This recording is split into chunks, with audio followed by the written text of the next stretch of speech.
কি গো গিন্নি, আজ কি না খেয়ে উঠে যেতে হবে নাকি? হ্যাঁ, পেটে যে একেবারে ক্ষীর লেগে যাওয়ার অবস্থা। মরণ, তুমি কেন না খেয়ে থাকবে গো? তুমি তো বাড়ি কর্তা।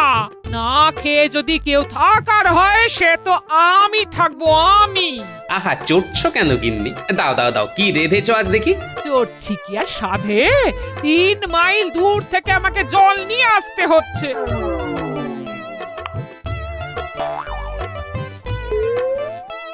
এ কি গিন্নি, ভাত রাঁধুনি? আরে, ভাতের স্বাদ কি আর মুড়িতে মেটে?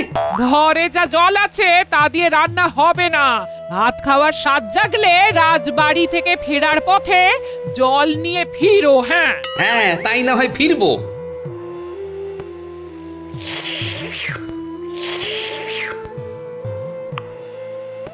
এই মুড়িটুকু কে খাবে শুনি? ওই যে বললাম, ভাতের স্বাদ মুড়িতে মেটে না। ভাত না হয় আমি ওবেলাতেই খাবো। এখন আমি আসি।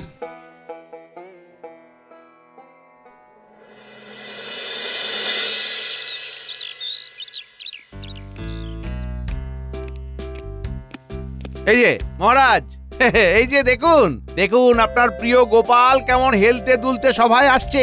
আহ, মন্ত্রী, তোমার সবেতেই খালি বাড়াবাড়ি। এসো এসো গোপাল, আমরা তো সবাই তোমারই অপেক্ষায় বসে আছি।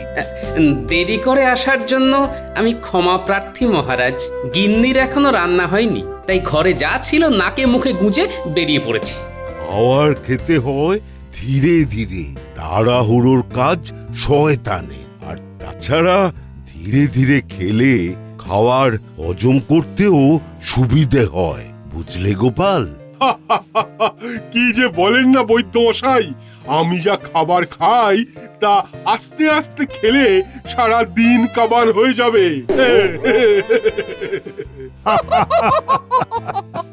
চলুন মহারাজ, এবার বেরিয়ে পড়া যাক। ফিরে আবার আমায় গবেষণার কাজে লাগতে হবে। আমরা যাচ্ছি কোথায় মহারাজ? ভোলা ময়রা এক নতুন মিষ্টি বানিয়েছে, আর তা চেখে দেখার জন্য আমাদের সবাইকে নিমন্ত্রণ জানিয়েছে। চলো গোপাল ভাই, আর দেরি করে যে লাভ নাই। শুভস্য শীঘ্রম। হ্যাঁ, চলুন, চলুন চলুন, এবার বেরিয়ে বেরিয়ে পড়ি মহারাজ।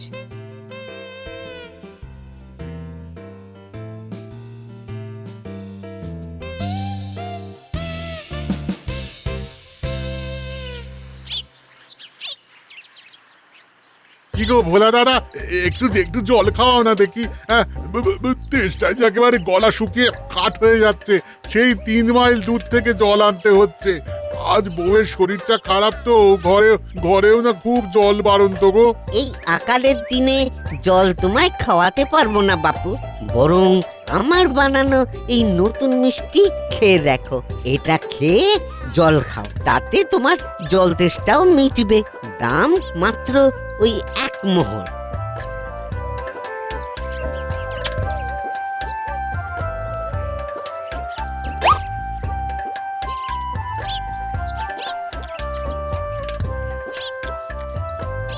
বাবা বাবা বাবা, এ তো দারুণ জিনিস। হ্যাঁ, দাও দাও দাও দাও দাও, আরেকটা দাও দেখি, আরেকটা দাও তো।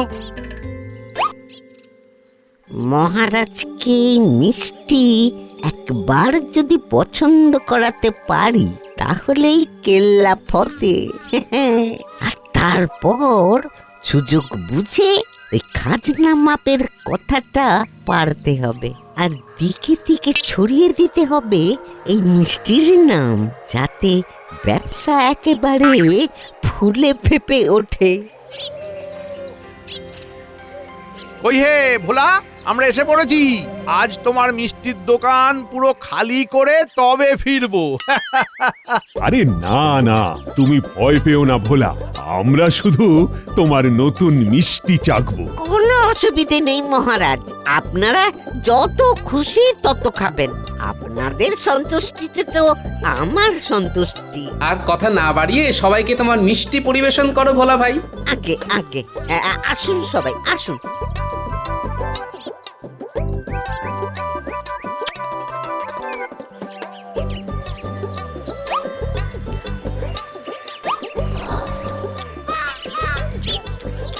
অকল্পনীয়, যেন তাল শ্বাসের এক মধুর অনুকরণ। সাধু সাধু। ঠিক ধরেছ গোপাল দাদা, ঠিক ধরেছ। এই তাল শ্বাসে যেমন জল ভরা থাকে, আমিও তেমন এই কায়দা করে গুড় ভরে বাঁধন দিয়েছি এই মিষ্টি, আর নাম দিয়েছি জল মিঠাই। এই যেন দুধের স্বাদ জলে মেটানো। বলো কি মন্ত্রী, এই জিনিসও তোমার ভালো লাগেনি? তোমার সব কিছুতেই কেবল খুঁত ধরা, বড্ড বাড়াবাড়ি। আমার তো দারুণ লেগেছে মহারাজ। এই ভোলা, আমাকে ওই গোটা 10 বাড়ির জন্য দিয়ে দিও তো। হ্যাঁ, ভোলা মরার কি অপরূপ সৃষ্টি! তাল শাঁসের আদলে এই যে জল মিষ্টি। এই মিষ্টির উপকারিতা অনেক মহারাজ। ভিতরে যে গুড় ভরা আছে তা খেলে মানুষ শরীরে বল পাবে। তুমি চুপ করে কেন বিজ্ঞানী? তোমার কেমন লাগলো বলো। আর জ্যোতিষীও তো কিছু বললে না। আমি বাকরুদ্ধ মহারাজ। মিষ্টি বানাতে গিয়ে বিজ্ঞানের এমন সুন্দর প্রয়োগ দেখে আমি অভিভূত। আমি গণনা না করেও হলফ করে বলতে পারি, ভোলার বসার বেশ জমতে চলেছে। হ্যাঁ,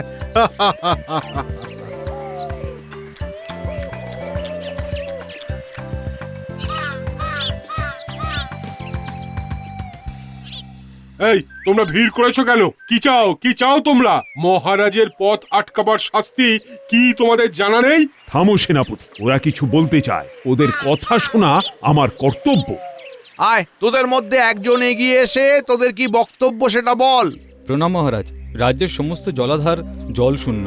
এই বছর বৃষ্টিও হয়নি। আমাদের 3 মাইল দূর ভিন রাজ্য থেকে পানীয় জল আনতে হচ্ছে। আপনি কিছু একটা উপায় করুন। এই কথা কি সত্যি মন্ত্রী? গোপাল, তুমি কি কিছু জানো এ ব্যাপারে? হ্যাঁ মহারাজ, এমনকি আমাদের রাজবাড়ির উত্তর দিকের বড় কুয়োটিও জল শূন্য। পানীয় জলের যোগান তো ওই কুয়োই মেটাতো এতদিন। এরা একদম ঠিক কথা বলছে মহারাজ। আমার গিন্নিও 3 মাইল দূরে গিয়ে জল নিয়ে আসছে প্রতিদিন। রাজ্যে পুকুরগুলো প্রায় শুকিয়ে এসেছে মহারাজ। ছি ছি ছি ছি ছি ছি। রাজ্যের এমন বিপদের দিনে আমরা সবাই এসেছি মিষ্টি চেখে দেখতে। ছি, এর চেয়ে লজ্জার আর কি হতে পারে? আপনি বিচলিত হবেন না মহারাজ, এতে আপনার স্বাস্থ্যের অবনতি ঘটবে। আরে রাখো তোমার স্বাস্থ্য। রাজ্যে জলের অভাব, আর এখানে সব মিষ্টি চাখতে এসেছি। তোমরা সবাই যে যার বাড়ি ফিরে যাও। আমি আগামীকালের মধ্যেই এই সমস্যার সমাধানের পথ বের করব। এই দূর থেকে জল নিয়ে আসছিলাম বটে, জলের সমস্যা মিটে গেলে যে আমার মিষ্টি বিক্রিও কমে যাবে। দূর দূর।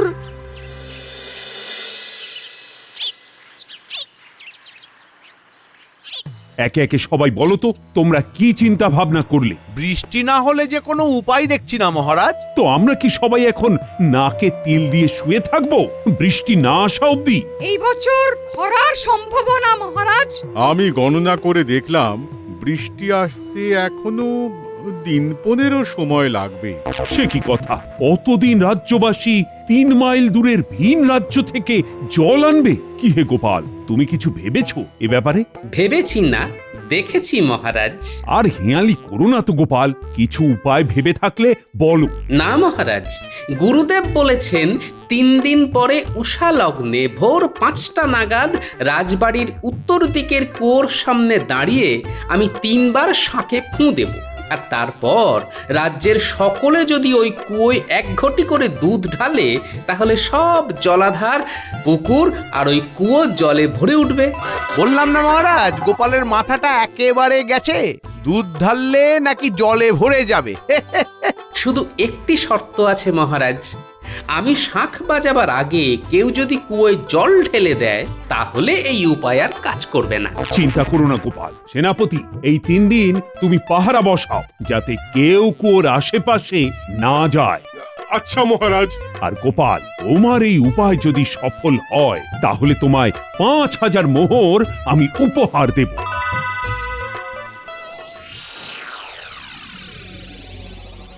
আরে মন্ত্রী মশাই যে কি মনে করে এই পথে? কিরে বটা ঘটা, ওট ওট ওট ওট ওট।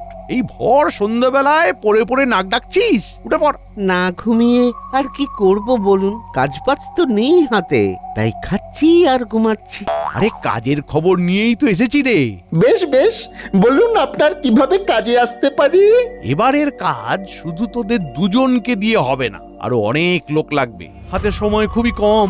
আপনি শুধু বলুন কি করতে হবে, লোক ঠিক জোগাড় হয়ে যাবে। আগে হ্যাঁ মন্ত্রী মশাই, শুধু মোহর দিয়ে হাত গরম করে দেবেন, দেখবেন সব কাজ কেমন সুন্দরভাবে হয়ে যাচ্ছে। মোহর নিয়ে ভাবতে হবে না, কাজটা এবার মন দিয়ে শোন। বলুন মন্ত্রী মশাই। আজকের রাতটা বাদ দিলে হাতে মাত্র 2 রাত, তার মধ্যেই কাজ সম্পন্ন করতে হবে। আমাদের রাজবাড়ির উত্তরে যে জলের কুয়োটা, জল ঢেলে ভরিয়ে ফেলতে হবে। হ্যাঁ, বলেন কি, জল তো সেই 3 মাইল দূর ছাড়া কোথাও পাওয়া যাচ্ছে না। হ্যাঁ সে তো আমি জানি, আর তাই তো তোদের কাছে এসেছি। গোপাল একটা পরিকল্পনা করেছে, ওই শুকনো কুয়োতে ও দুধ ঢালবে রাজ্যবাসীকে দিয়ে, আর তাতেই নাকি খরা দূর হবে। বুঝে গেছি মন্ত্রী মশাই, বুঝে গেছি। গোপালের পরিকল্পনা বানচাল করতে হবে, এই তো।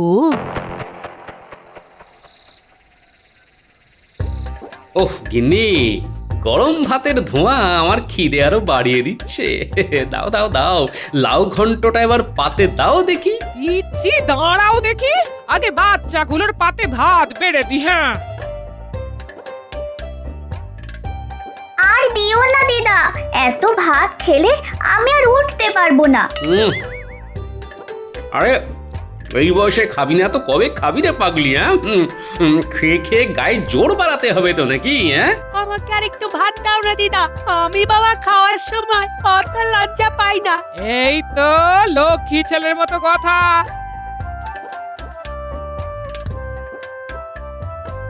কিরে রাপলা, তোকে আর 2 মুঠো দি? না দিদা, এখন দিও না, আমি লাগলে ঠিক চেয়ে নেব। এখনো পাঠার মাংস বাকি। এই তোরা কিন্তু লাউ ঘন্ট দিয়ে পেট ভরে ফেলিস না। খাওয়ার সময় এত কথা বলো না তো, ওদের শান্তি মনে খেতে দাও। জানো দাদু, এখানে আসার সময় দেখি আমাদের মন্ত্রী মশাই বটা ঘটার বাড়ি থেকে বেরোচ্ছে। নিশ্চয় আবার কোনো পরিকল্পনা করছে দাদুর ক্ষতি করার। ওরা যতই ফন্দি করুক, গোপাল দাদুর পরিকল্পনার সাথে কখনোই পেরে উঠবে না। গিন্নি, ওদের জল মিঠাইটা দিতে ভুলো না কিন্তু, বেশ বানিয়েছে কিন্তু ভোলা মায়েরা।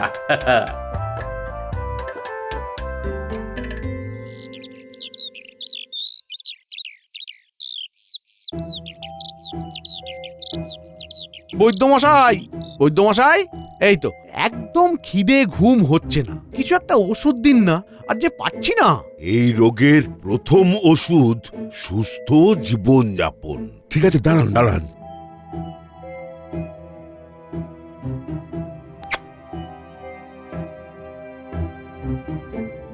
আর এই যে পুড়িয়াটা দিলাম, এটা এটা খাবারের সাথে মিশিয়ে খাবে, খিদেও বাড়বে, খাওয়ার পর ঘুমও হবে নাক ডাকিয়ে। কি আর বলবো, রাজ্যের চিন্তায় চিন্তায় খাওয়া ঘুম সব উড়ে গেছে। আপনি বরং আরেক পুড়িয়া দিন, 2 দিন একটু নাক ডেকে ঘুমাই। আমাদের রাজ্যের সৌভাগ্য যে তোমার মতো একজন মন্ত্রী পেয়েছে। শুধু মহারাজ বুঝলেন না। হ্যাঁ, সারাক্ষণ খালি গোপাল আর গোপাল। এ নিয়ে তুমি একদম ভেবো না, মহারাজ ঠিক একদিন বুঝবে। নাও নাও নাও, আরো 2 পুড়িয়া রাখো, এতে তোমার রোগ সেরে উঠবে আশা করি।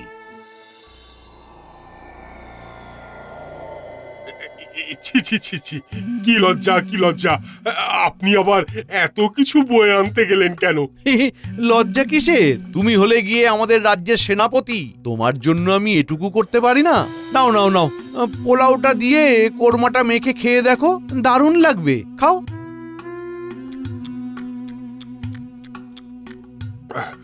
দারুণ হয়েছে রান্নাটা। উফ, কিন্তু কিন্তু বেশি খেলে তো ঘুম পেয়ে যাবে, আর ওই কুয়ো পাহারাও দেওয়া হবে না। আমার আবার ওই পেট ভরে গেলেই চোখের পাতা ভারী হয়ে আসে। আরে খাও খাও, না খেলে এত রাত জাগবে কি করে? ওই রাবড়ি পায়েস সব খেতে হবে কিন্তু। খিদেটা আজ বেশ ভালোভাবেই পেয়েছে, আজ কিন্তু কিচ্ছুটি বাদ রাখবো না। আপনি শুধু দেখতে থাকুন। হ্যাঁ, খাও খাও, তারপর নাক ডেকে ঘুমাও। থেকে দেখি বটা ঘটা আর ওদের দল বল কাজে লেগেছে কিনা।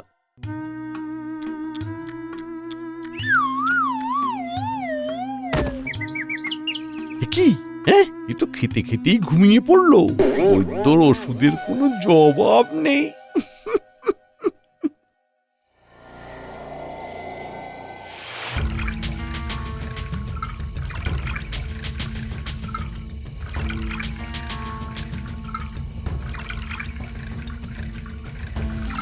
নাও না ও ভাই, জল ঢালো।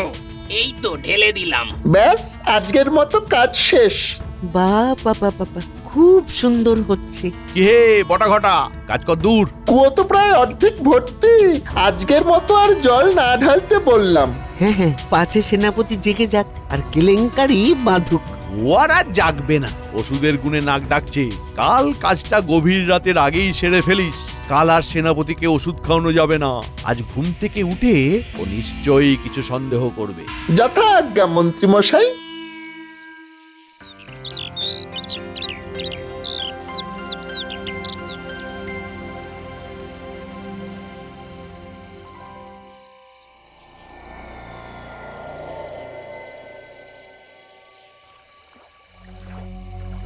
কুয়ো পুরো ভরে গেছে মন্ত্রী মশাই। এখন আমাদের পাওনাটা মিটিয়ে দিলে ভালো হয়। যারা ঘরে ভরে জল নিয়ে আসলো তাদেরও পারিশ্রমিক দিতে হবে। আরে থাম থাম থাম, ক্যাচর ম্যাচর করিস না। এই নে থলি, এই নে। এতে 2000 মোহর আছে। এ কি, এ তো মাত্র 2000 মোহর। আপনার সাথে তো 3000 মোহরের কথা হয়েছিল। আরে অদ্ভুত, আমি কি পালিয়ে যাচ্ছি নাকি? বাকি মোহর ঠিক সময়ে পেয়ে যাবি। এবার তোরা ঘরে ফিরে যা, সেনাপতি এবার এলো বলে।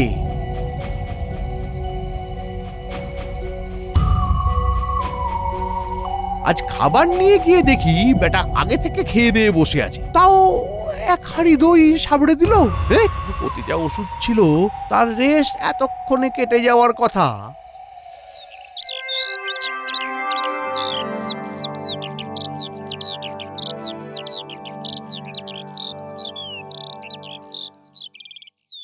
ইহে গোপাল, তোমার উষা লগ্ন তো পেরিয়ে যাচ্ছে, এবার শাঁখে ফু দাও। তার আর বোধহয় দরকার পড়বে না মহারাজ। কেন গোপাল, কি হলো তোমার স্বপ্নাদেশের? কি হলো তবে? কুয়ো এমনিতেই জলে ভরে গেছে মহারাজ। বলো কি গোপাল? কুলদেবতা নিশ্চয়ই প্রসন্ন হয়েছে। দেবতা প্রসন্ন হলে তো বৃষ্টি নামাতেন। এ কোনো মানুষের কাজ। ঠিক বলেছেন বিজ্ঞানী। এই কাজের পেছনে আমাদের খুব পরিচিত কেউই আছে। কিন্তু বাকি জলাধারগুলো তো শূন্যই থেকে যাবে তাহলে। প্রকৃতি সর্বশ্রেষ্ঠ মান মহারাজ। এই কুয়োতে দুধ ঢাললেও কোনো জলাধারই ভরে যেত না। স্বপ্নাদেশের কথা আমার মন গড়া ছিল। আমি জানতাম কেউ কুয়োতে জল না ঢালুক বললে আমার এক পরম বন্ধু জল ঢালবেই, আর তাই হয়েছে। তুমি মিথ্যে বলে কি লাভ পেলে গোপাল? আমার মিথ্যেতে দেখুন, আজ এই কুয়ো জলে ভরে গেছে। রাজ্যবাসীর কিছুদিনের জলের খোরাক মিটে যাবে, আর তার মধ্যে বৃষ্টিও চলে আসবে নিশ্চয়ই। বুঝেছি গোপাল, বুঝেছি। কেউ তোমায় শায়েস্তা করতে গিয়ে আসলে রাজ্যেরই উপকার করে বসেছে। সত্যি তোমার বুদ্ধির তুলনা নেই গোপাল।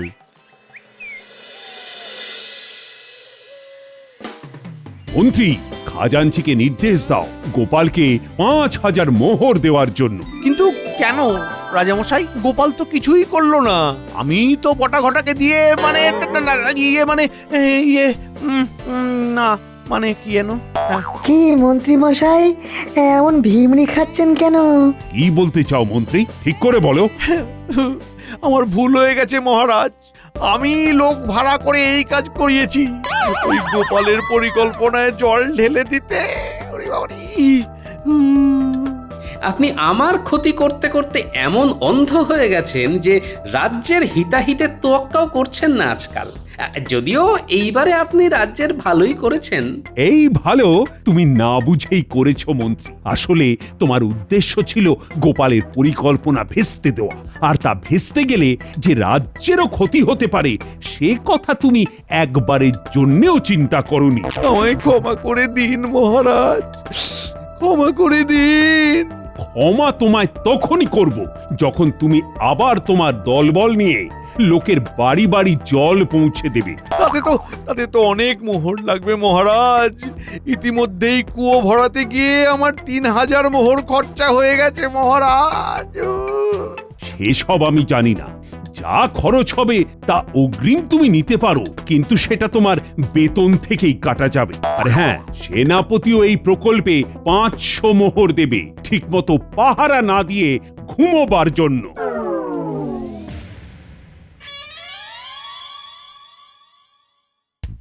বাড়িতে আছেন নাকি মন্ত্রী মশাই? মজা দেখতে এসেছো নাকি? না না, আপনার জন্য এই 1002 মোহর নিয়ে এসেছি, ওই জলছত্র প্রকল্পে দান করার জন্য।